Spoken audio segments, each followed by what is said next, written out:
They are dedicated to giving you the very best of carding products with a focus on quality, affordability, and customer satisfaction. They are beginning to build mill processing equipment, so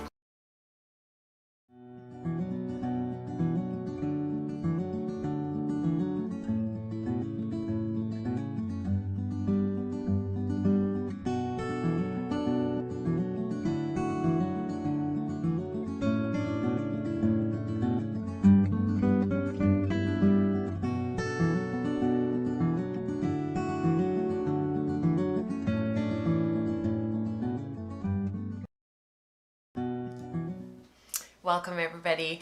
How are you? It is 2024 and it is July 2nd. As you can hear from my voice, I've got a cold.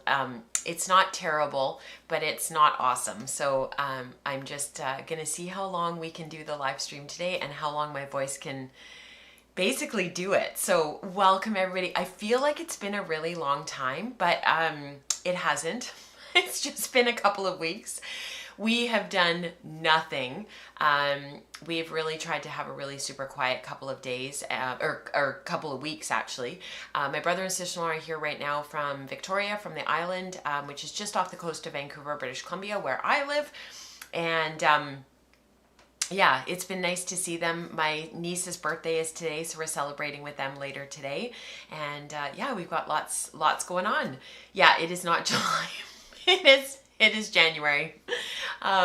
So anyways, I hope you guys are doing really well. I hope you've had a lovely holiday season. Pauline says it's going to be a great year. Thank you so much, you guys. I think it is going to be a great year. Elizabeth is here. She said it's been a long time since I made it to the stream.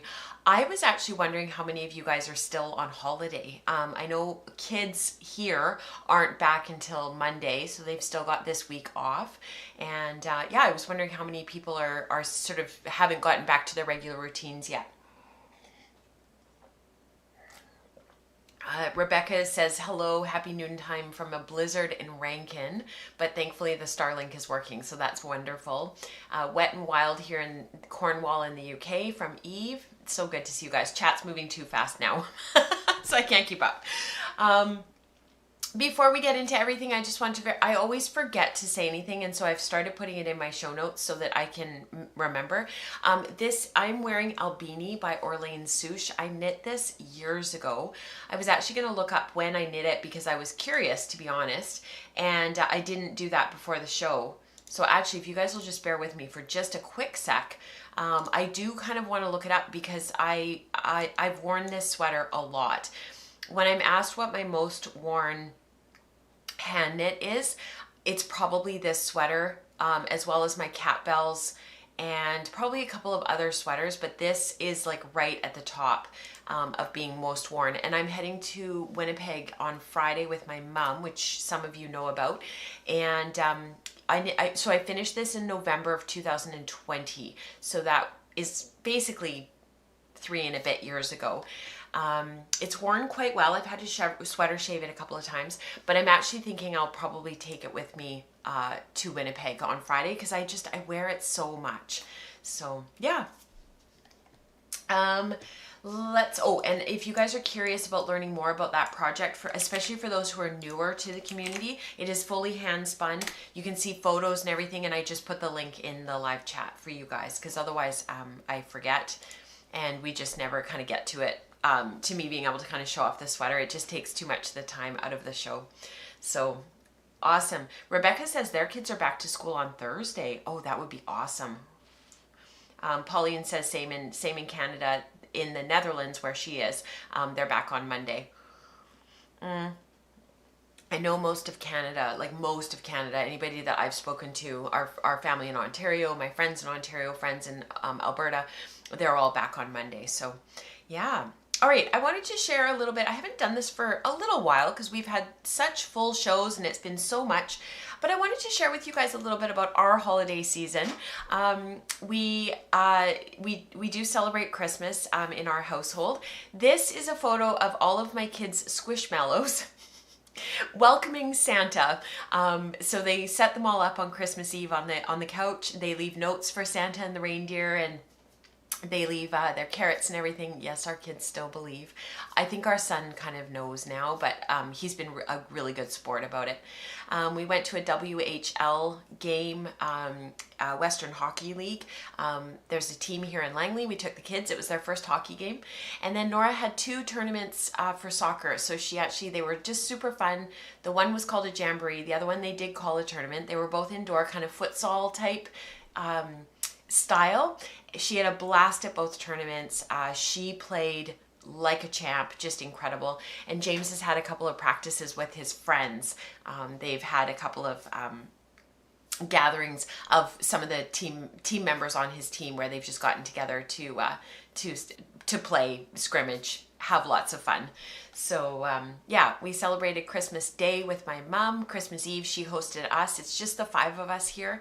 And so we just had a really good time. That's all the stuff piled up on the on the coffee table of the things the kids got. They didn't get anything big this year on Christmas Day proper because we bought them new bikes. So Nora's is coming. We're going to be able to pick hers up tomorrow.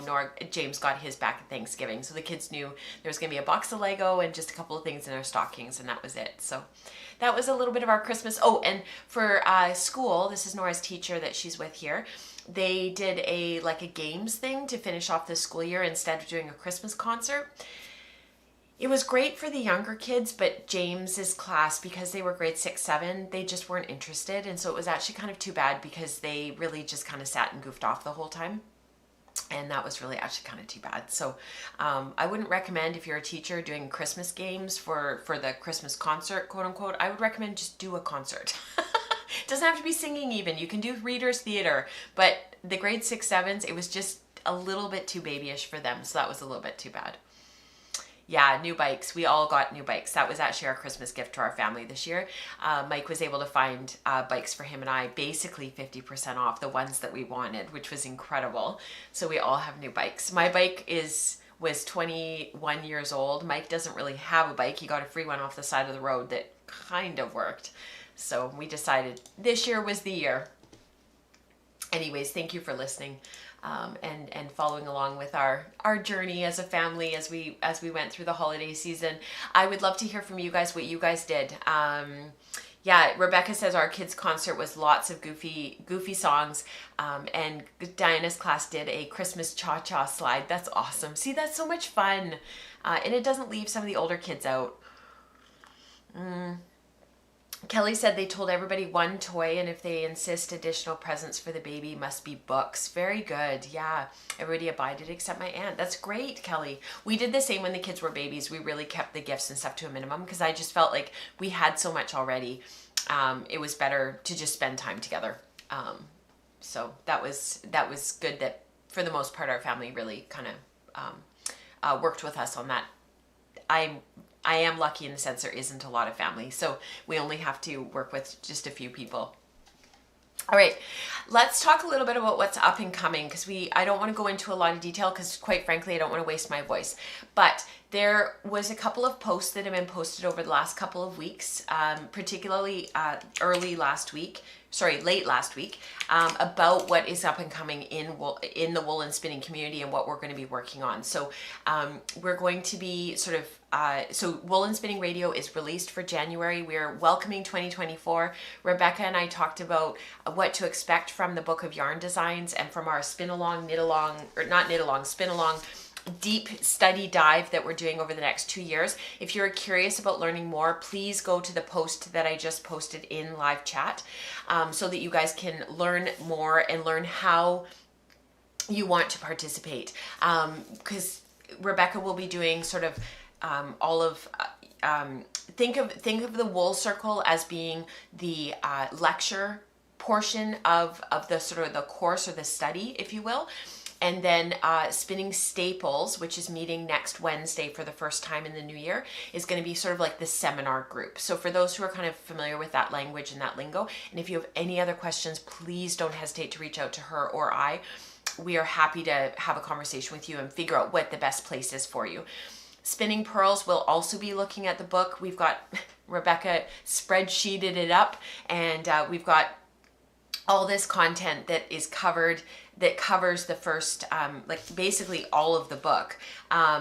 and we're going to be looking at sort of chapter 1 this month-ish, and the Spinning Pearls content will just drip out over the course of the month. So that's for all Patreon members. That will just pop into your inbox, and I'll be posting it on Slack so you guys don't miss it as we work through all of the content that's covered in the book. It is so much. This book is so big. So definitely find a place where you feel like you can really engage. As a reminder, for those who are in Queries and Explorations, we're meeting on Saturday, January 13th. So not this coming Saturday, but the next Saturday. And I'll see you guys then.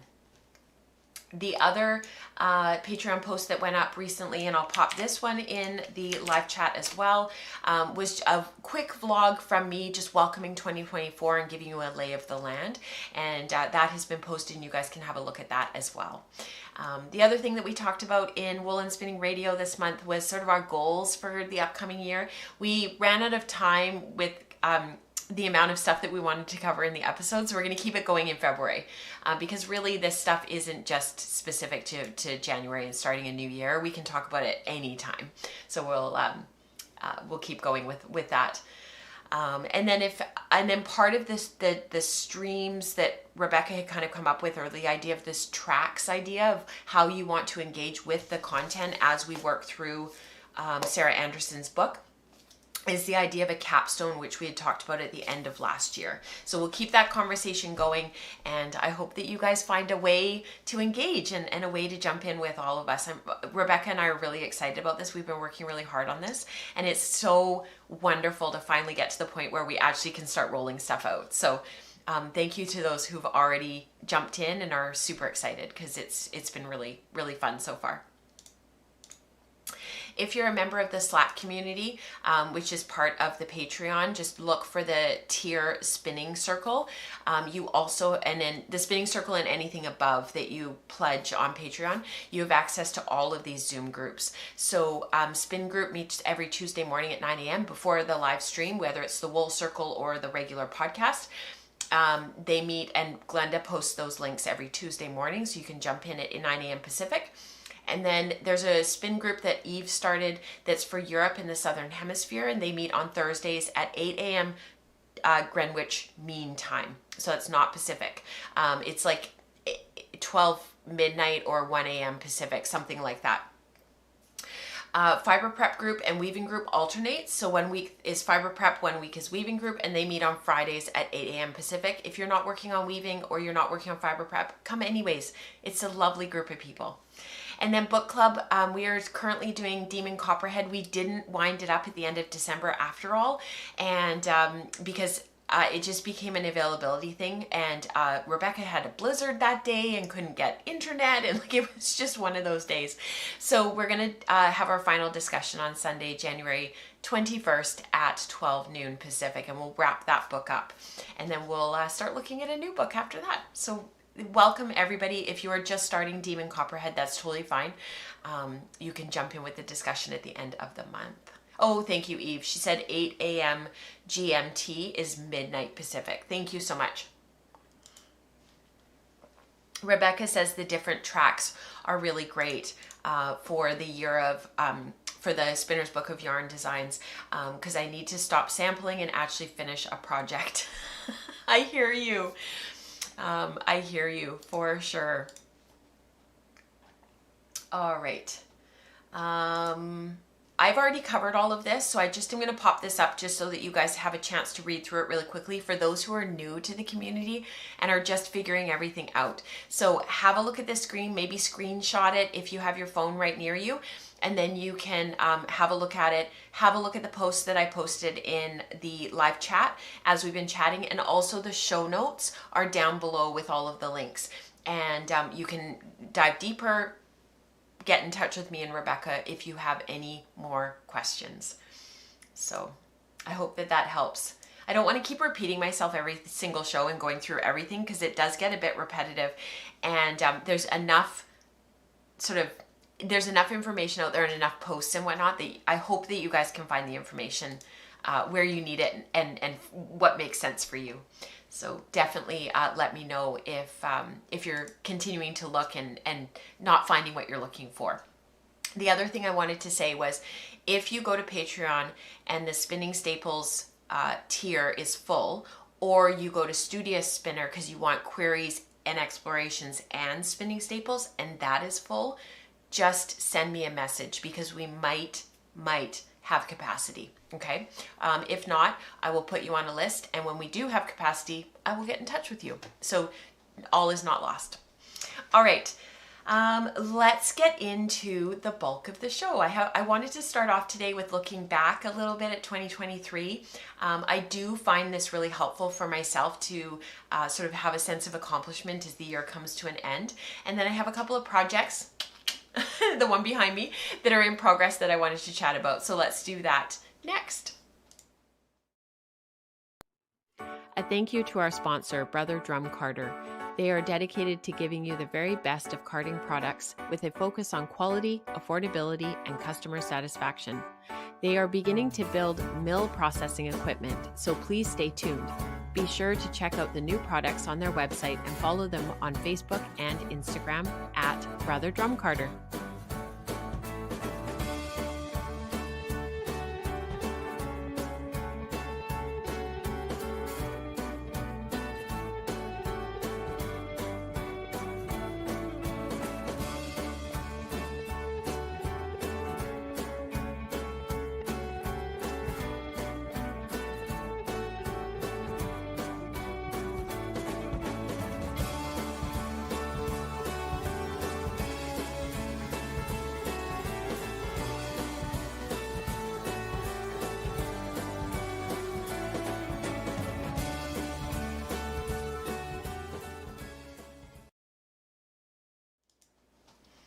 All right. I do feel a little bit out of practice. It's funny how like you get into a rhythm and a routine with this stuff, and then over time it's sort of you just sort of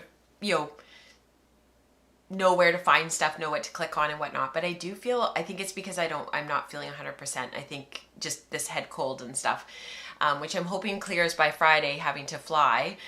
There's nothing worse than flying with a head cold. But yeah, it's funny how you start to feel a bit off kilter. Maybe that's the right word, off kilter. All right, this is what I spun in 2023. It's actually quite a bit, but in some ways it's not a lot.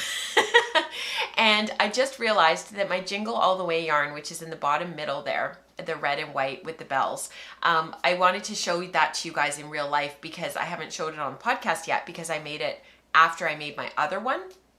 And I realized that it's still hanging on my branch above my loom. So maybe we'll have a little bit of Jingle All the Way next show. But Rebecca says, your photos are beautiful. I love your consistent yarn photography. Thank you so much. That actually means a lot because I've actually over the years really struggled with the photography piece of the podcast.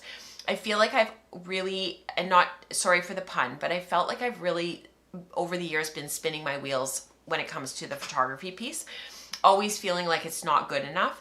And what I use for a background is actually an old bench that's for kids that's basically falling down and dilapidated that sits on our back porch. And that's what I use for my photography. And it's funny because when I was putting these photos together, I felt like every photo really showed what I had hoped to show with each of the skeins of yarn, which is, number one, the colors, if there were colors, even if they're natural colors. And number two, just sort of the, whether I was spinning for consistency or texture or whatever, that they just really kind of showed the yarn. And so thank you, Rebecca. That actually means a lot. So very, very quickly, in the top right-hand corner, so your top right-hand corner, that sort of creamy white-ish gray skein, that's only one of a set of about 4 or 5 skeins that was that Finn, that Kainu Harma, that was gifted to me by Amber years ago that I never got to because of young kids and life and all that kind of stuff. And that was about a 300 gram spin of fiber. And that was my biggest spin for the year, other than this one right here that's right below the logo in the corner right here. That was my 3 braid combo spin from Sweet Georgia that ended up being the Weekender Light. And those 2 spins sort of resulted in about 1,500-ish, give or take 100 yards of yarn. And I have to admit, I was really proud of those 2 spins. So those 2 spins were probably like my my holy grail, my magnum opus of this year. And then the other ones that I was really proud of was that spin, the Sweet Georgia one, the combo spin, but also the one underneath it, the very bottom there, is the Sari Silk Rolegs from Crafty Jacks that Katrina had made. Those 2, and the one in the bottom corner that is the Wistmas next to the textured yarn, and we'll talk about this one later in the show. Those were all deep stash, as well as the Kingdom Fleece and Fiberworks core spun that's in progress, but the first skein is done. That's that gorgeous kind of orangey, yellow-y kind of, I don't know how to describe that color. Those were all deep stash, and to have those, and the Kainu, actually the fin was as well. So all of those, to have those out of stash and to get them spun, because I was excited about them, like I wanted to spin them. That feels really good. So I'll keep working on my core spun and get that whole project finished up. The one right here is actually a Ryland blend that was a gift at the beginning of the year from my friend Glenda. I still love that yarn. I wanted to spin it immediately as soon as I got it, and I'm really excited to eventually use that in a natural shades project that I have percolating at the back of my mind with some of the Long Way Homestead Natural Shades Fiber Club. My goal this year is to spin that all up, to finish the last 7 skeins, to finish the 12. And then the one in the middle there is West Coast Color. It was also deep stash, now that I'm thinking about it. And it was a 2-ply lace that I had been spinning for quite a long time. And I just love that yarn. It's a little bit too fine for an overshot scarf or stole with 8-2 cotton, but I think it would be perfect with 10-2 cotton. So that is kind of, again, percolating at the back of my mind. And then that gorgeous orange and blue skein in the middle, that's the complement colors, that's a Bramble Ridge. That was that BFL that I spun right after Knit City, that I bought that skein at Knit City, and I think it's called Tide Pool, I think. So those were the big spins this year, and you know, it's completely coincidental that they fit on a Make 9. There was one more skein of Crafty Jacks that I spun, that was her, oh, what was it called? It's the one that's the Irish name. Oh, I can't remember. Anyways, it looks very much like the West Coast Color, the one that's in the middle there at the top of the grid. There was that skein, and then there was the second Jingle All the Way skein. And the reason why there wasn't more hand spinning and why there wasn't more skeins of yarn is because of all the sampling from Year of Color. There was so much spinning. So I feel like you're missing some yarn. Yeah. So so Dion, that would be those 2 skeins that I didn't include in the grid. Honestly, because I kind of forgotten about them. Even though I keep my Ravelry project page updated, it was all of and I didn't include it. I should include it. You know what, you guys? Let me show, do I have it? I put it on my Instagram stories. If you're curious to see all of the sampling that I did for the Year of Color, oh, here it is. I do have it. This is all of the color. This is only a teeny tiny little bit of all of the samples that I did for the Year of Color. This is just like very, very small. I actually have them right behind me. So if you guys want to stare at the pretty photos for a moment.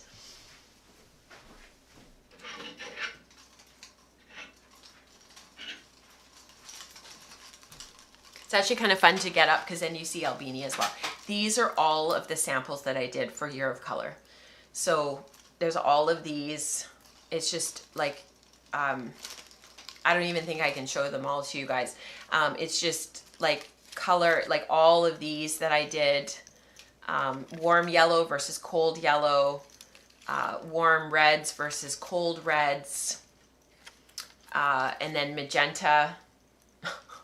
All the value scales. And then I even, for some of the Year of Color content, for the color contrast, all of that content that I released and was part of the Patreon membership, it's all still available for anybody who's joining now. You can go back and see all of this and engage in all of these posts. I did all of these knitted swatches as well. So there's all these, and these aren't even all the swatches because I put some of them away because I was really worried that they were going to get wrecked.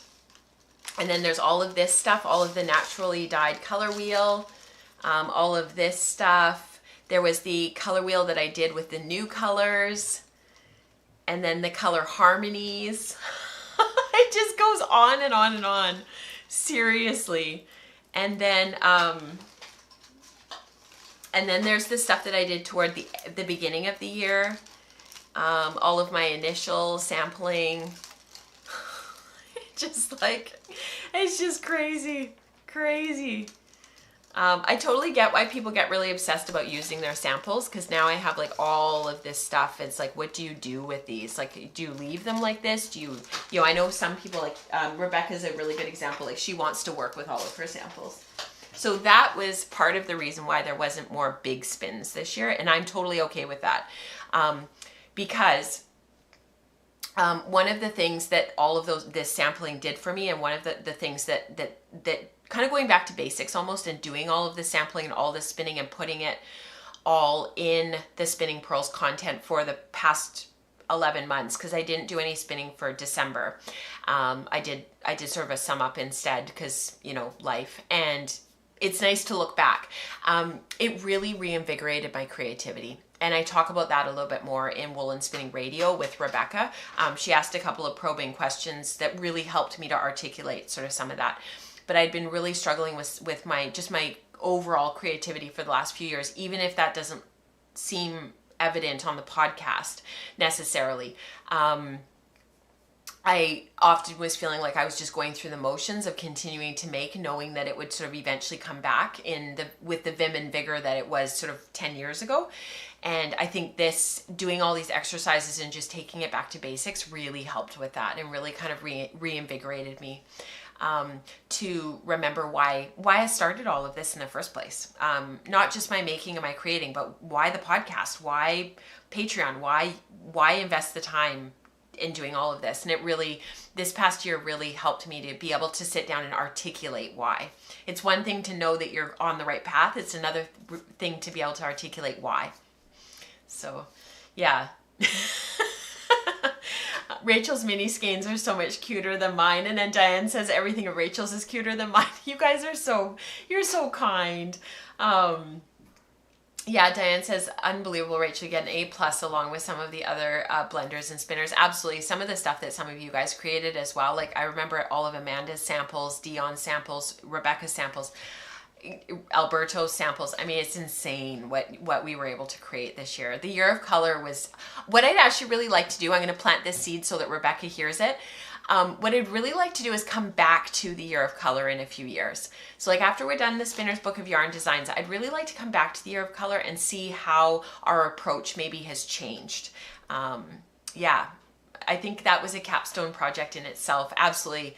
Yeah, assembling and photography included. Yeah, you're right, Diane. Yeah, thank you. Yeah, I'm not going to do anything with the samples at this time, actually, Christine, because while they would make an awesome woven blanket, even an awesome knitted blanket, actually, I want them for teaching samples, because that's really ultimately what I do, right, is the teaching side of things. So if I ever want to create a workshop or something to share this stuff with you guys eventually, I need these samples intact. So all right. Oh, Becca says, or how color meets structure. Yes, color and spinning. Yes, absolutely. Okay, so these were my knitted projects. So let's pivot a little bit to my knitting in 2023. I feel like my knitting this year, you guys are going to laugh at me, and that's totally fine. I didn't do a lot of knitting, and yet there's a lot of knitting here, if that makes sense. And I included my Attune shawl because I spent a lot of time on it, even though it's not done. I'm going to take it to Winnipeg. I'm only going to take the one project because I don't think I'm going to knit a lot. I don't think I'm going to get a chance just because of our family and stuff.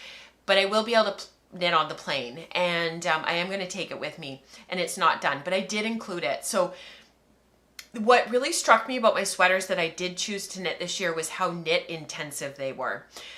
Pressed flowers was a very intense knit. Newspaper, which is in the top corner there, all that peach and brown brioche, that was very knit intensive because the whole thing was all over brioche.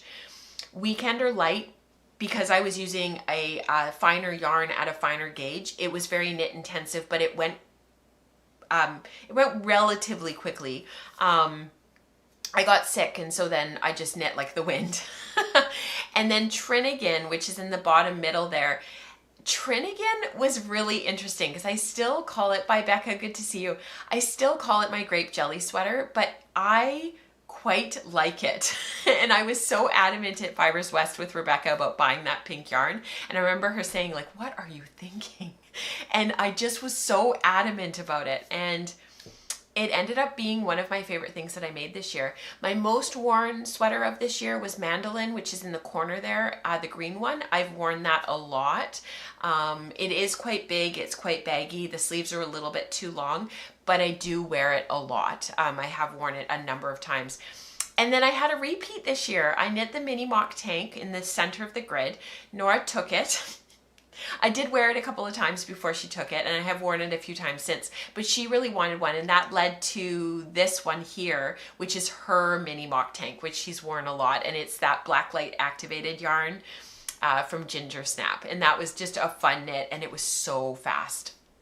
And then the last thing, and I never showed it on the podcast because it's part of a workshop that I'm developing for School of Sweet Georgia that'll be filmed later this year, is my Total Brioche by Matt Ackers, and that's in the bottom corner there. And that sweater, that toque was from yarn from Deep Stash, and it was nice to pull that yarn out and work with it. So a lot of knitting, a lot of ripping and re-knitting. And I'm actually really happy with sort of what I was able to accomplish. It's not 2020. Remember all the knitting in 2020? I don't know if you guys remember, but it was just sweater after sweater after sweater after sweater. This one was one of them. And I'm glad that my making in terms of my wardrobe has slowed down because I don't need to be amassing tons and tons and tons and tons. That's not the goal. Oh, Lisa, thank you. She says, I think the styling you have on Trinnigan is brilliant. Thank you. And it takes the pink away from my face. So what I can love the pink. It doesn't need to be right next to my face. And that shawl goes perfectly with that sweater. So yeah.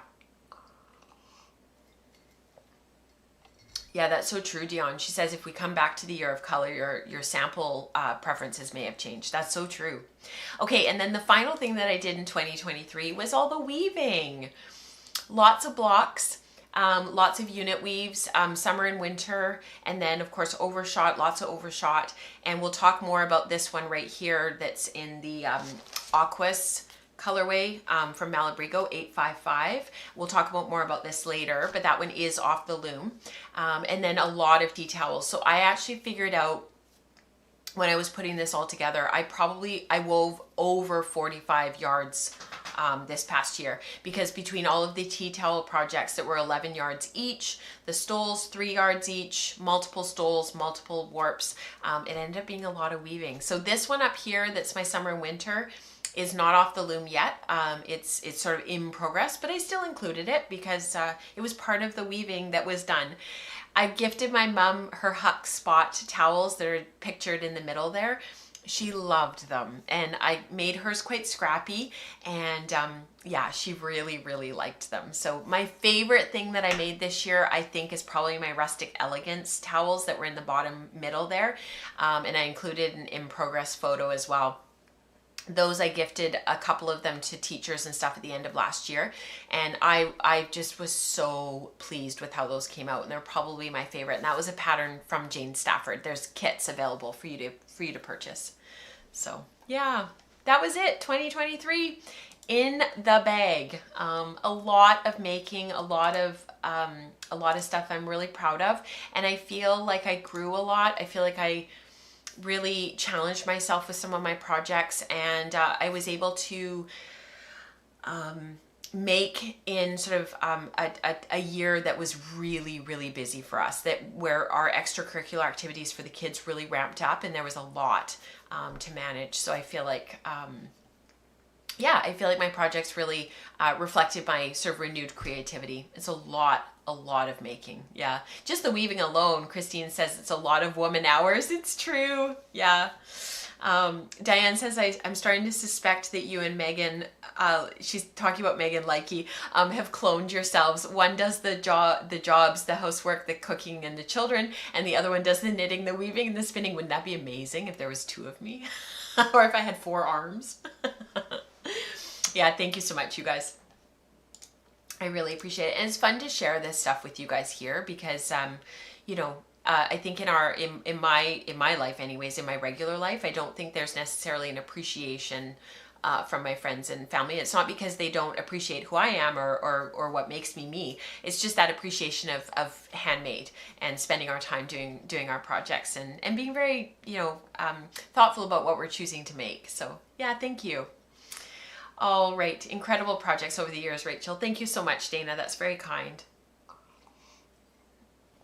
Yeah, it's true, Deirdre. All the making plus the family and nursing. And like my family is the priority, you know, and the kids are home because of the type of schooling they do and everything. And so it's nice to be able to take stock of sort of what I was able to accomplish in and amongst everything else. All right, let's talk about some projects that are in progress. So this is some spindling that I've been working on because of the 100 days of spindle spinning.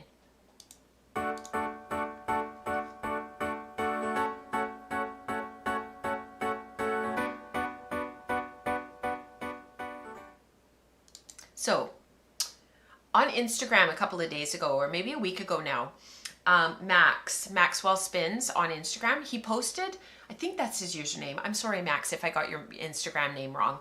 Leave it in the comments if I got it wrong, but I think it's Maxwell Spins. And or maybe it's Spins and Knits. I'm sorry, you guys. And so he said in one of his Instagram stories, he said that he's kind of figured out approximately how long it takes him to spin, so roughly 20 ounces of fiber, that he can do that in a few hours on a supported spindle.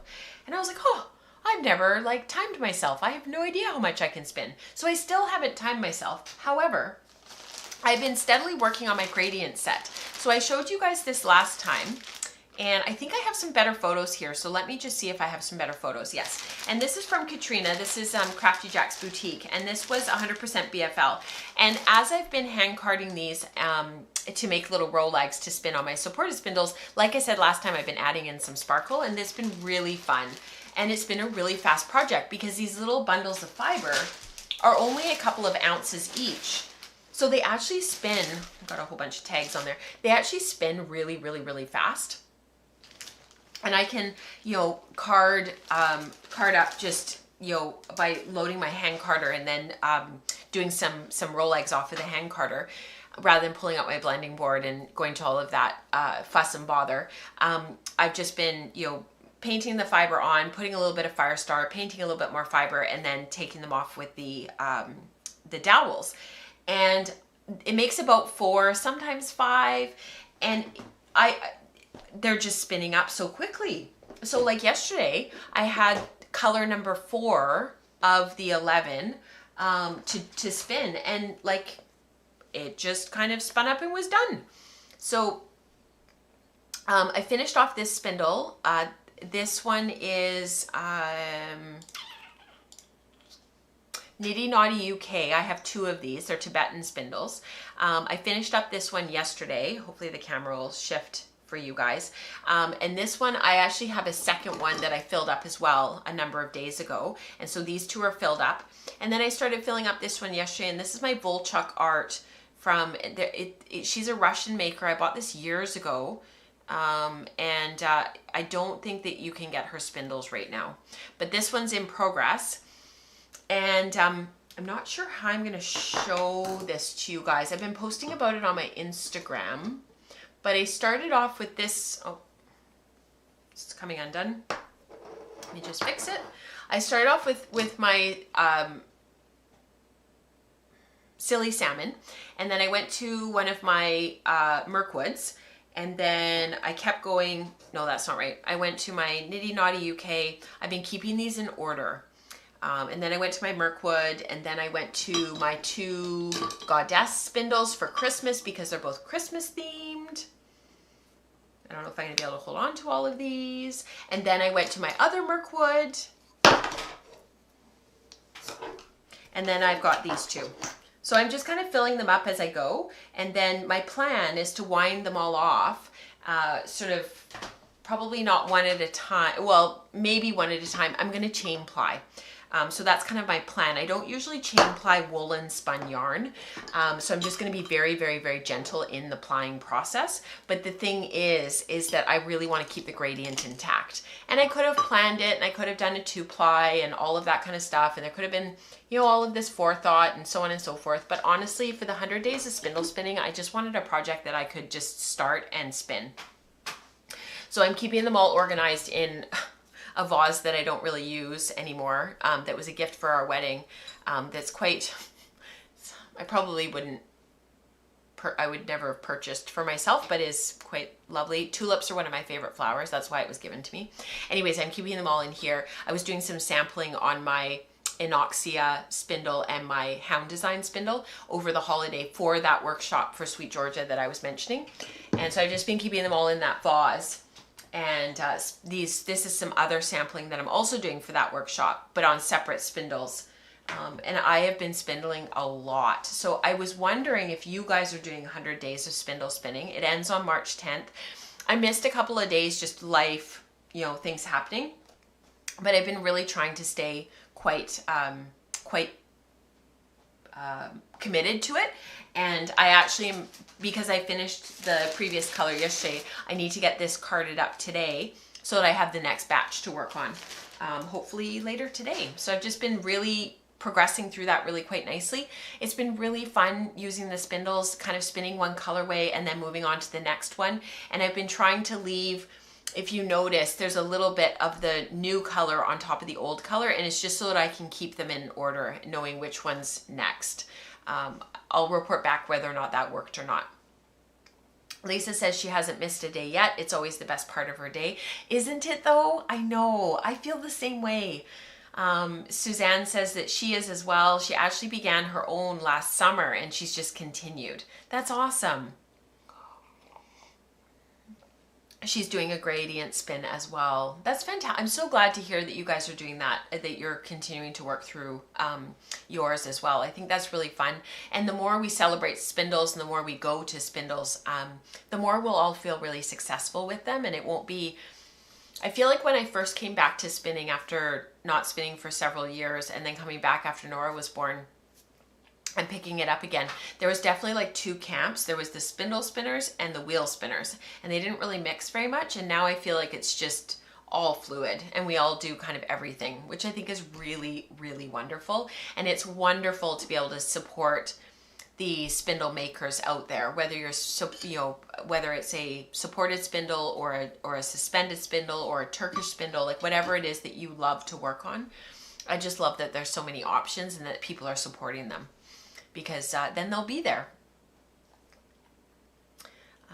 Oh my goodness, Christine's working on support spindling 600 grams of Shetland. You'd best be posting a photo when that is done, Christine. That's amazing. Okay, what's next? Let's keep going because I don't want to lose my voice.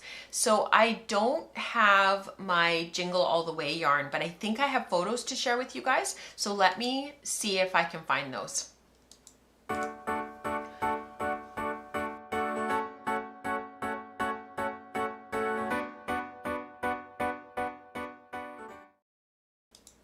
Okay, I think I have them here. Here we go. So this yarn was made with an unlabeled white fiber that I have for my stash, and I core spun that around some multiply, I think it was 4-ply white sock yarn that I actually put through my e-spinner and took the twist out of before I then went and spun in the S direction, so to the left on my Lendrum jumbo flyer, and to put that twist back in while I was core spinning the fiber around it. And that worked really well because the resulting yarn after washing and finishing, and I did submerge it in water to finish it, is really nicely balanced. It's not really super twisty and curly-Q and unbalanced. The finished skein feels nice. It's not hard spun, it's not over twisted, it's just got a really nice feel to it. It's a little bit active still, but nothing major. You could knit with this with no problem.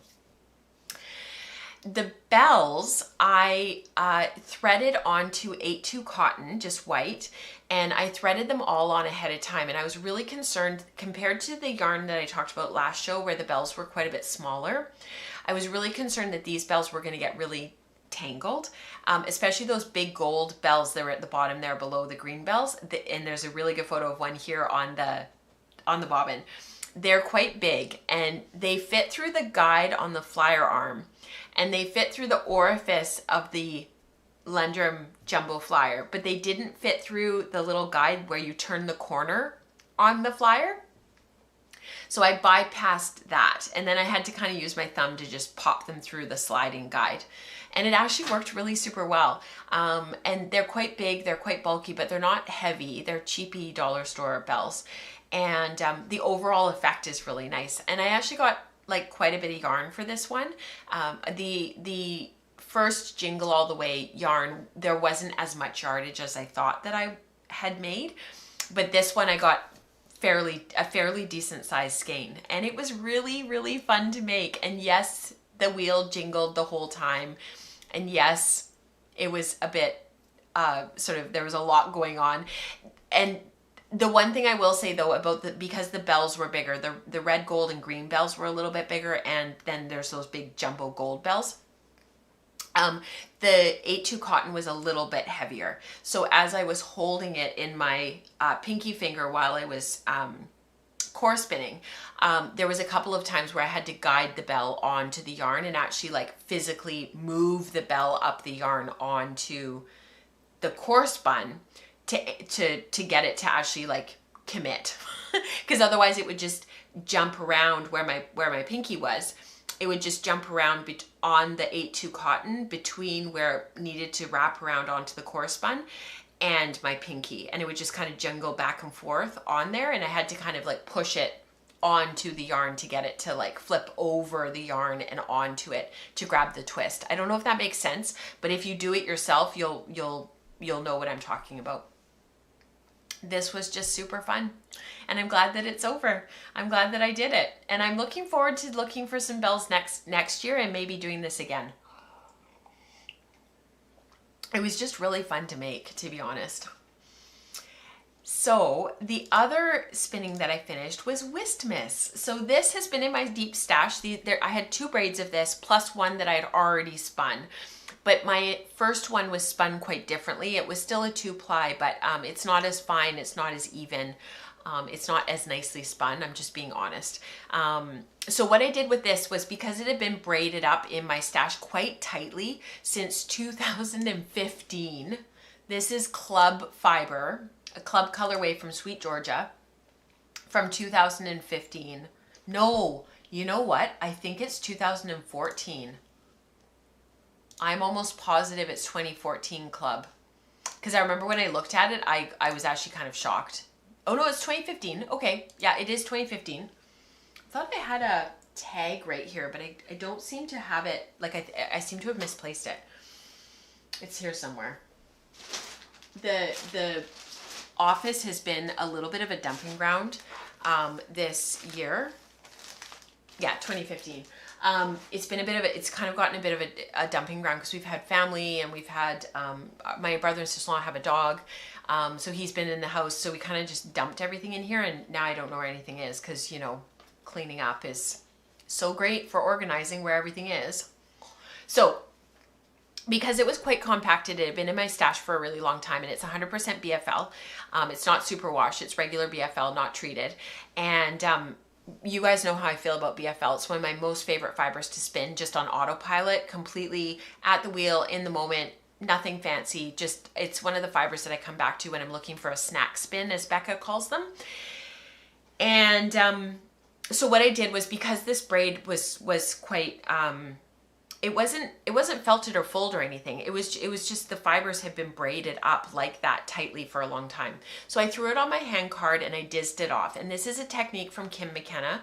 I've got links in previous episodes from when I was spinning the Bramble Ridge fiber for this technique and how she does it. I do it a little tiny bit differently, but I learned it from Kim, and it's basically same. So what I did was I took each braid and I divided it into 4 strips of fiber. So it was still a fairly decent amount of fiber from each. I didn't strip it down any more than that. So each braid was 4 repeats. And if you guys can just follow along for just a minute as I try to explain this, the colorway repeats on both braids was slightly different. So where they started at each end and where they ended at each end was different. So I just kind of chucked it up to the colors will match wherever the colors match, and I'm not going to do any color manipulation whatsoever. And I just dizzed off the 4 and spun them end to end. And I ended up with, you know, a fair amount of barber pulling, but not unpleasant at all. And you can see in the photos, like, you know, what they ended up looking like. You know, it's just such a pleasant, lovely, cohesive looking yarn. I was a little bit concerned where some of the kind of ochre-y-ish yellow was going to barber pull with some of the purple, but it ended up being really lovely. There's no, to the eye, it's very pleasant. So if I go to the big camera here, here's my skein. It's about 600 yards-ish of, I would say, light sport heavy fingering. I think this is about, and I don't have a wraps per inch tool right here. I had one the other day and I took it out for my wheel, but it's about 600 yards-ish, give or take 50 after washing and finishing. 230 grams. Yeah, I am definitely seeing a sweater yoke. It is so lovely. And I think somebody in chat said something, the first rows of a yoke of a Christmas sweater. Yes, I actually am very tempted to do Jingle again. For those who've been around for a really long time and know the podcast, you'll remember Isabel Kramer's sweater Jingle. And I did that in a completely fluky situation where the yarn just worked out beautifully in a 2-ply fractal. It was Kinfolk, and it was these gorgeous reds and greens that just, for whatever reason, in that yoke, in that pattern, scream Christmas. And I've actually thought about maybe doing that again with this. I had thought about Junction by Andrea Mowry. It's an all over color, mosaic knitting color work, but the problem is I don't think I have enough yardage, and I don't really want to have a bunch of the yarn carried in the back. I want to have it like showcased, you know, to have it like come forward. So yeah, that's actually what's got me pausing, Rebecca. She says picking a contrast color would be a challenge. You can't choose white because there's white in here. You can't choose black because of the dark purple. It would just be completely lost next to the black. Gray would really make this quite muted and would like really tone it down. It would desaturate it. So there is a part of me that actually was wondering about just doing a shawl and showcasing the yarn.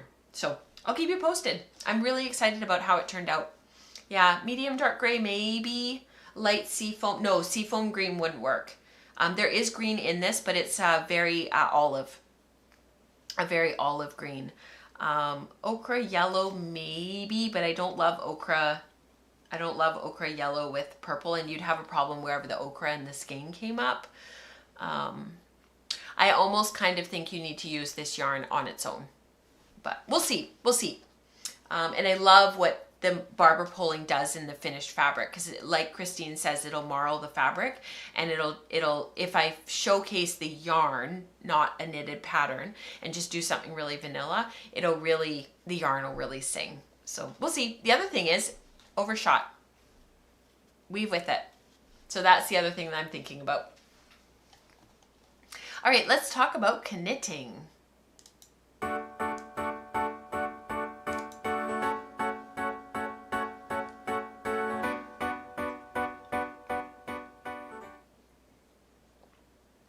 Needed to take a sip of my drink so that I can lubricate my throat.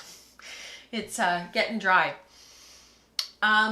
This is Turtledove II by Espace Tricot. I'm probably butchering that in the French, but I'm actually really happy with how this is turning out. It's quite a lovely little pattern, and it's super simple. I talked about the yarn last time. It's Drops, Garn Studio Drops Air, and It's a, what did you guys call it again? It's a manufactured yarn.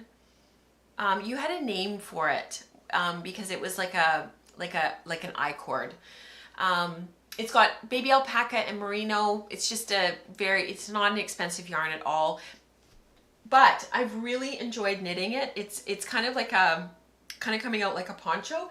I haven't made any modifications. I'm just knitting to the pattern on complete autopilot default. There's two versions. You can knit down the body and then you can just cast off, and the result is sort of a rolled hem. I thought that would be really cute if you tuck it into high-waisted jeans. I actually, because at first I was like, oh no, I don't like that. No. But then the more I was knitting it, I was like, actually, that would be quite a lovely version if you were wearing really high-waisted jeans and you could just tuck them in the front here, which I do. That is definitely my style. But the other option is to do a split twisted rib hem, and the back is 1 inch longer than the front. And then you've got the short rows at the back neck up here to sort of lift up the back onto your back neck to have it fit properly. And I think just sort of in general, overall, like it's just a very wearable, cozy kind of shape. I was really hoping to have this finished for Friday for Winnipeg, but I haven't worked on it as much as I initially thought that I would. So there we are. I've got 6 inches to do on the sleeves, and then the cuff is something like 2.5 or 3 inches of ribbing at the end. So I don't know if I'll get it done for Friday, but that's okay. I'm probably going to take this with me instead, and I can work on this when I get back, which is fine. So very happy with my progress on this. There's nothing really fancy to say about it. The ribbing is knit on 4.5mm or US size 7s, and the body of the sweater was knit on 5.5mm or US size 9s. My one concern about this, and I will report back over the years, I think this is going to pill with wear. I'm positive. So yeah, Rebecca says she's interested to see if you think there are enough short rows. Yes, I'm wondering the same thing. I think there's only 4, so it'd be interesting. The thing is that the sweater has so much positive ease. I'm not sure it needs a lot of short rows, but I will report back for sure. Yeah. Might knit mine longer than pattern so that it's more of a tunic than a sweater. I think that would be lovely, Christine, that you could wear with leggings especially if it came down like right to where your bum and your thigh meets. That would be a really lovely length to then put with leggings. Dion, chainette. Thank you so much, Dion. Yeah, chainette. Yeah, thank you, Rebecca. You guys knew what I meant. So that is Turtledove, and that is Turtledove II. I guess, is there a Turtledove I? Does she have 2 patterns? Oh, bye, Ellen. So good to see you.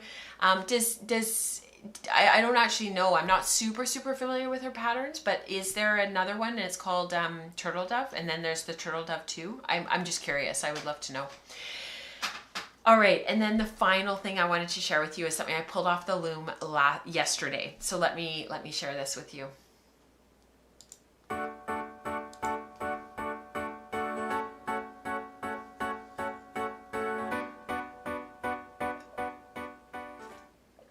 Okay, funny story, Rebecca. She says, maybe 2 turtle doves in the song. I actually thought the same thing. I was like, I wondered, 2 turtle doves? Sorry about that. 2 turtle doves, I was wondering. Okay, so I threw this onto my loom back in early December, and I think I talked about it a little bit, but I actually didn't get the weaving done very quickly. I got it warped and threaded, slayed, tied on. I got that all done actually quite quickly. And then for whatever reason, I just could not get back to the loom to actually start the weaving. So this is an overshot pattern. So for those who aren't familiar with overshot, basically what you're doing is you've got yarn, and here it's the very light creamy gray yarn that's weaving in just plain weave.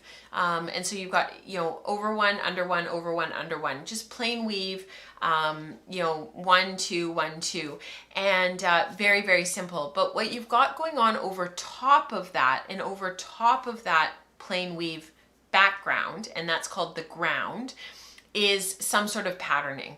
And the way that you thread and the way that you move the shafts is how you achieve that float work. Amanda Rataj calls it float work. It's generally in knitting nomenclature known as overshot. And there's lots of supplementary weaving structures out there, it just so happens that this supplementary weaving structure where you're adding a pattern over top of your plain weave happens to be overshot, this particular one. So I took Nora to the yarn store, and it's actually when I made the impulse buy of getting the Turtledove yarn. The reason for going to the yarn shop was I didn't have a skein of sock yarn. I don't actually have a lot of skeins of sock yarn in my stash. I never did, and it wasn't something that I ever kind of got into purchasing a lot of. I didn't have one in my stash that I thought that really screamed my sister-in-law, who's turning 40 next month, and I wanted to do something special for her birthday. So I saw this hanging up on the wall, and this is, like I said, it's Aquas, color 855, and it's Malabrigo sock. And this is more accurate to what the color is than the photos on the loom. The loom, it's a little bit washed out and a little bit desaturated. Excuse me. I had picked out a couple of other skeins that I thought would actually work really super well, but Nora kept coming back to this one again and again. And her and my niece and Katie all like the same colors. They have very similar coloring. And so the fact that Nora kept picking this out again and again, I knew that alone would tickle Katie, like she would appreciate that. So I went with Nora's pick, and I finished the stole, I don't know what you want to call it. So for those who are weavers, and who are curious, or for those who want to try something new, I set the 8-2 cotton at 12 ends per inch, so very open, and I set so 12 ends per inch, and then let me slow down.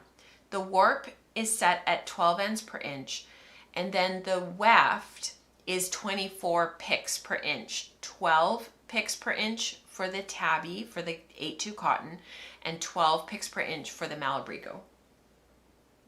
I just had like a thought. I saw the camera and I was like, oh, there's a mistake, but there isn't. It's okay. No, it's okay. So it's much lighter. There's way better drape with these ones than the ones that I made earlier in 2003 that were on the grid at the beginning of the show. Much, much better drape. A really, really nice hand. It's soft. It's just got a really, really lovely feel to it. It's next to the skin for sure, which of course the superwash sock yarn, of course it would be. This is, and then I'll talk about the pattern in just a sec, but the other thing that I wanted to mention was I kept the fringe a little bit shorter than I normally do, just so that I didn't have to twist it. It would also keep it a little bit, keep it from getting really super tangled. That is not something that Katie is probably going to sort of look after and take the time to comb and keep nice. I might even trim it a little bit more, but I kind of like the 3 inches. I think that looks nice on the shawl or on the scarf, the stole, whatever you want to call it. I wove to just over 75 inches on the loom. So that worked really, really super well. Now the pattern is, it's actually a very small motif. It can be woven at a much, much finer set on the loom. It is Trellis by Bertha Gray Hayes, and it's part of her book, and actually I left the book upstairs, but it's a compilation of all of her patterns. And she's a weaver that was very active quite a long time ago in the I feel like it was in the 20s, 30s, and 40s, but it might have been the 30s, 40s, and 50s. But there's a book that they've compiled all of her weaving in and a lot of her patterns that she designed and did herself, because she was known for these smaller motifs, which you guys know how much I love these smaller motifs. And I saw this and I just thought, I have to get that book. So this is the right side. But if you ask me, the wrong side is equally lovely. Look at that. Because what you have done basically is reversed. Let me see if I can show you the right side and the wrong side next to each other. So this is the right side here and this is the wrong side. But what you've done is you've just reversed it. So where the yarn is floating underneath here, you see it on the back, and then vice versa. So I really get the sense of a trellis on the wrong side. But isn't that gorgeous? So then when you're wearing it, there really isn't a wrong side. So I can see Katie wearing it with her winter coat like this. Because this is kind of how she wears her stuff anyways. And she always looks beautiful. She always wears really gorgeous coats and stuff. And she got a beautiful new wool coat for Christmas because she really appreciates natural fibers. Not just my influence, but just in general. And, you know, with her wool coat, I mean, this is just going to look fantastic. So I have enough warp. Now I'm going to have to iron it again. I have enough warp on my loom left over to do a second one. Not in this colorway, but definitely with another sock yarn from Stash that I can bust and make a second one. And I'll keep you guys posted on that because I don't intend to start that until after we get back from Winnipeg. And from seeing my mom's sister. So yeah, thank you so much. Dion says this is gorgeous. Thank you, thank you. Love, love, love. It's like double knitting, totally. I just love these weave structures. You guys know how much I love playing around with this stuff. And what I would like to do, like the reason for making all of this stuff is to then eventually I won't be using commercial sock yarn anymore. Like I'll have the different sets that I like with the different wraps per inch of the supplemental yarns, the pattern yarn over time that to spin and then to weave to in my Handspun. That's the overarching goal. And I have to admit, I was really, really tempted to use this for the second stole because this creamy grayish color for the pattern, sorry, for the plain weave ground, it wouldn't conflict with this at all. And there would be areas that you wouldn't really be able to see because you've got the white of the yarn, but how subtle would that be? And then you've got the gorgeous purple that would come through. So, but I want to think about it a bit because this is a lot of yardage. So it would be nice to use it in a slightly larger project. So I am definitely in the back of my mind thinking like a big woven overshot blanket. Yeah, I've kind of got this like idea percolating in the back of my mind. How did you finish the fabric? So I finished the fabric. I actually did it in the washing machine. I put it in a garment bag and I put it on gentle with a little bit of fiber wash soap and put it through our washing machine, and then I tumble dried it and I kept checking it every 5 minutes until it was just ever so slightly damp dry, and then I hung it to dry the rest of the way overnight. So that's what I did. Yeah. Well, and Dion says I would wear it wrong side out. So yes, but the lovely thing is, sorry about my hair, is that when if you depending on how you wear it, you can have both sides showing, which is so cool. So like you can just twist it so that you can have both showing, which I think is just wonderful. So anyhow, I've completely messed up my hair, but now it's all tangled, but that's okay. Yeah, so you can definitely do something like this on a rigid heddle. I saw somebody say that they can do 12 ends per inch on their rigid heddle, and once you have it threaded, it's a 4-shaft pattern. Once you have it threaded, it's 1 2 2 3 3 4 4 1, not in that order, but it's not difficult in the sense of like your tabby order. So sorry, your twill order.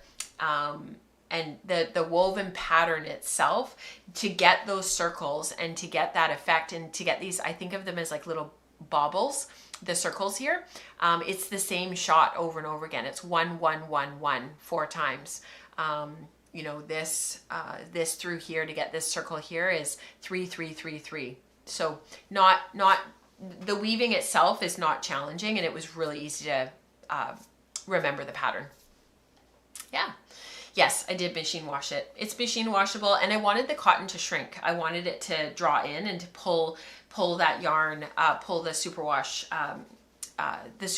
wool yarn in to really create, you know, a structurally stable fabric that you can't put your finger through. That was my big thing. I wanted drape, but I didn't want it to be quite as stiff as those other stoles that I had made earlier in the year, in November. So that was the goal. Yeah. Great question, Eve. How do you do 1 1 1 1? Doesn't that undo the last pick? That's why you have your tabby ground. So your plain weave is being thrown. So let's say you've got your pattern and you throw your pattern yarn, and that's one. And then you're going to throw your other shuttle with your tabby. And so you're going to throw either your 1-1-3 or your 2-4, and that locks in that pick of pattern. And then you do your 1 again, and then you throw your other shuttle again, but your other tabby. And so it's like tabby A, 1, tabby B, 1, tabby A, 1, tabby B, 1, and throwing your tabby every other pick is what locks it in. And that's why this is called a supplementary weave structure. I keep saying warp structure, I mean weave structure. Supplementary weave structure, because you're literally putting your pattern in over top of your plain weave, your A, B, A, B, A, B. I hope that helps. Yeah, tabby shot in between. That's right, Rebecca. All right. I can steadily feel my voice fading very, very quickly. Let's do community participation, and we'll see how far we get through it, because it's already 10 after 11. We've got family plans this afternoon, and but I don't want to miss it, because otherwise then it gets pushed back and it doesn't feel the same and all that kind of stuff. So let me get my PowerPoint up, and we'll get into that next.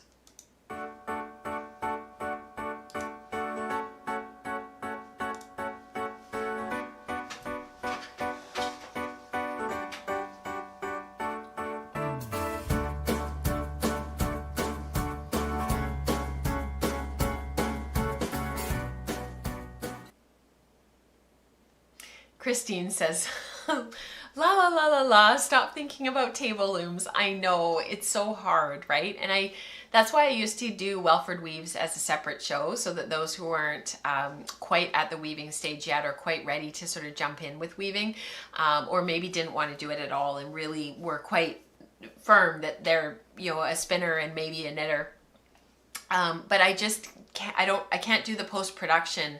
I don't have the time to do the post-production to produce 2 shows. And that's why the weaving gets thrown in. And my goal for 2023, and I wrote this actually when I was generating my thoughts and stuff about 2024, was to weave, to very intentionally choose projects where I'm weaving with my Handspun more and more and more. So then it fits in the podcast, but I know the struggle is real. The struggle is real. All right, we've been doing 100 days of spindle spinning, so I wanted to showcase some of the stuff that people have been working within our community. This is from Dorothy. That yarn in the bottom corner is all spindle spun, and it is just beautiful. So well done, Dorothy. She's been spinning Corriedale. Can't decide if she's going to make Latvian mittens with white as the main color or weave with it, but honestly, Dorothy, whatever you do with it, it's just beautiful. So well done. This is from Kaylee. Look at all those spindles. They look amazing. Some of those are Bosworths. I recognize them right away. Making more progress. So far, I've only missed 2 days. Well done, Kaylee. Well done. Just beautiful.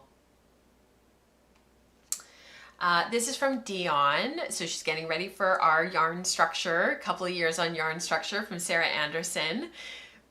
Onto a different spindle. This one is an Enid Ashcroft. I'm not even going to try to say the bead style. Vasticola burr. I love the underside as well as how it spins in this bowl. Beautiful spindle, Dion. A little bit of spindle envy there. Holy wow, Dorothy, those are beautiful. Yes, I totally agree, Rebecca, about Dorothy's yarns from a couple of screens ago. Deirdre's going to be unboxing her Leclerc Voyager after the show. That's amazing. Congratulations, Deirdre. This is from Lisa. I just loved this photo so much. New Year's Day idleness, spinning with my, I think it's Spindeline, supported spindle. Rosie, the Pekingese reincarnated war goddess.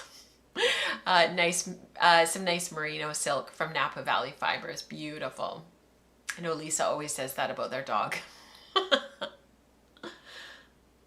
And then we finished up our core spin along at the end of December. Thank you so much to everybody who participated, who core spun, who tried something new, who played. So wonderful. So this was from Deborah. She was in spin group this morning. I didn't get a chance to say hello. I was trying to save my voice. So I just snuck in and sat in the corner and knit for a bit. But she says it worked. She did the Jingle Bell yarn from the last show. She was playing around with Jingle Bells, and she said this time wasn't perfect, but it was better. Beautiful, Deborah. Beautiful. Diana, who's part of our community, she made some popcorn yarn, and she was just playing with it, and it looked awesome. This is also from Deborah. I had a fight with my Jingle Bell yarn that I'm not ready to talk about yet. I totally understand. So I attempted super coiling with the spindle method, and Rebecca had shown that on the Wool Circle on the final episode for 2023, just the last episode that was just done. Was that episode 108? I'm pretty sure it was. And she gave it a try. It's fantastic. She'll steam it and take it off the nitty naughty. And maybe I'll not want to talk about this one either. I don't think so, Deborah. This one's beautiful as well. Oh, thank you, Rebecca. It was the first Wool Circle in December that she talked about this method, and that was episode 107. Thank you, Rebecca. This is from Dion. Textured yarn is way harder and time-consuming than most people think. Truer words were never spoken. I was initially trying for a core spun for a thick and thin single around a core, but I kept losing twist. I stopped and added more twist to the single and tried again. It's not exactly what I was going for, but I think it's pretty. It is beautiful. I love this yarn, Dion. I love it so much. You've almost kind of created cocoons. Just beautiful. This is from Eveline. Core spun from a double coated fleece I bought in June. I'm trying to figure out the best way to spin this fiber, and this exercise taught me a lot about what it needs. Awesome. So fun.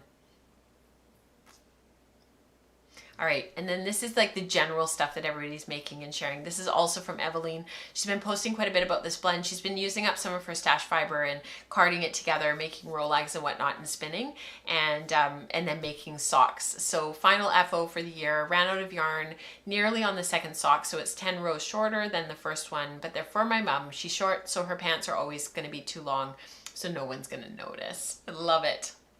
It's 90% dyed Shetland with 6 different colors with 6 different colors with 10% white mohair. This is from Linda, her capstone project from 2023. I had some Kiviot from Rebecca and a bunch of my own naturally dyed fleece, so I got into making mud. You all helped me to brave and try mixing the Kiviot brown with all of my colors, and the results were amazing, and I love it. It's beautiful yarn, Linda.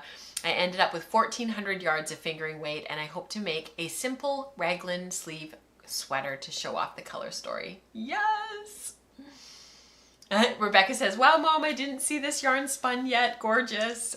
Agreed. It is beautiful. And for everybody who's wondering, Linda is Rebecca's mom. She was on Wool and Spinning Radio back this past year, so if you want to learn more about color storms and her journey, definitely head over to that episode. She's just lovely. And this is from Rebecca. So one post from mom, one post from daughter. She finished her Attune shawl. She finished it for reels on December 3rd, but got some photos done recently. It's huge, and but it's not unwearable, which is good to know. She had it really beautifully draped on the last episode of the Wool Circle, episode 108, in December, and it just looked awesome. Really gorgeous. This is from Eve, endlessly plying 712 yards, 3,200 yards per pound. And she's actually a bit disappointed with the yardage because she thought she'd get more, but it's still really pretty and she's still really proud of it. And you'll still be able to weave something with it, Eve. That's a lot of yardage. Beautiful. Oh, this is from Sue. I rather enjoy starting a new knitting project on Christmas Day, depending on how many whips I have at the time. We were talking about Heavenly Wools in New Zealand in our little spin group recently. That's the one that meets on Thursdays for the Europe and Down Under. And I had some spun a while back, and so she'd always been intending to make the night shift shawl. And after a couple of false starts, she's on her way. Amazing. This is from Megan. This was who people were teasing me about earlier in the episode about that we've cloned ourselves. I don't blame you guys for saying that. It's finally done. This is I think it's Ailing. by Marie Wallen in Handspun, and I love it. She spent the year spinning a giant color wheel that's on the far corner there pictured, and the natural yarns are from CVM and Cormo sheep. The colors are fiber from John Arbin. The colors chosen for the sweater are listed on my Ravelry page, and my color wheel keeps growing and is around 9,000 yards of yarn. I have just cast on the lavage as a second sweater from this, and I need to spin 3 more colors to then knit the Bessie boot. So I will get 3 more Marie Wallen sweaters out of my color wheel, and then I'll see what's left over. Amazing. They're all spun 2-ply woolen, heavy fingering on my Shacked Reeves at 31.5:1. I picked all of the Roy G. Biv, R-O-Y-G-B-I-V, Roy G. Biv colors, and tried to pick some light and dark tones in each color. This gives me a wide variety for color work, and Marie Wallen tends to use the entire Roy G. Biv palette in each design, so which I think gives them a complex yet balanced look. We talked about that actually in the Year of Color content about, you know, sometimes picking only 1 or 2 colors from the color wheel, it's just not quite enough to give balance and an overall cohesiveness to a design. Knit from the top down, and there are notes on her Ravelry page, and then she improvised the sleeves a little bit. It's beautiful, Megan. Gorgeous job. Gorgeous. This is from Kaylee. This is of her daughter. I finally completed a spin to knit sweater in the same year. This was an intentional spin for all 3 aspects. The cream was a 3-ply CVM from a fleece, and the pink is a commercially dyed targhee. I wish I had made the next size up just so she had more time to wear it. I hear ya. I did the same when Nora was young. I made sweaters that were to fit, and then I regretted not making them a little bit bigger. Instead, she'll wear it as long as she can this winter, and then I'll try again next year. Amazing, Kaylee.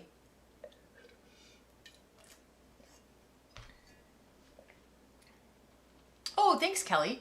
So the sweater is, it's not Ailing, it's Ashling. Thank you, Kelly. It was a potential name for their daughter. Cool. This is from Rosadith. I carded and spun this set way back in the early pandemic days when spinning and knitting gave me something to do with other fiber people. I started with green and white fiber that I had on hand, and I didn't include any notes on how the blends were made. I think that the green was straight wool and the white was an Angora wool blend. And then when we all started talking about the capstone project, I decided to pull out the gradient skeins and make a shawl. It was mostly an airplane project, and it will be given to my sister-in-law in India. I blocked it in my hotel room with a steam iron, and it came out fine. It looks amazing. And it's Pierre from Stephen West. It's just beautiful on you.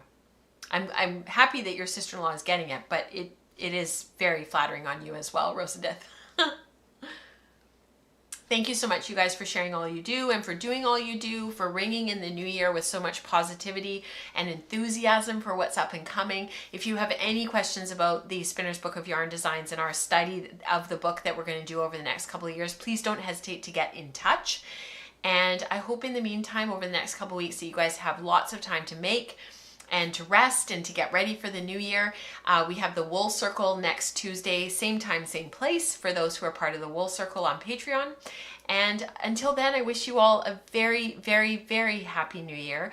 All the health and wellness and luck and love and light in your life that you can possibly have. And I'm going to be heading to Winnipeg between now and next week, so I hope that I have a good trip, and yeah, I hope you guys have a wonderful couple of weeks. Please don't forget to like and subscribe. I really appreciate that, and I always forget to ask, so please, please, please, thank you, Diane, for the reminder.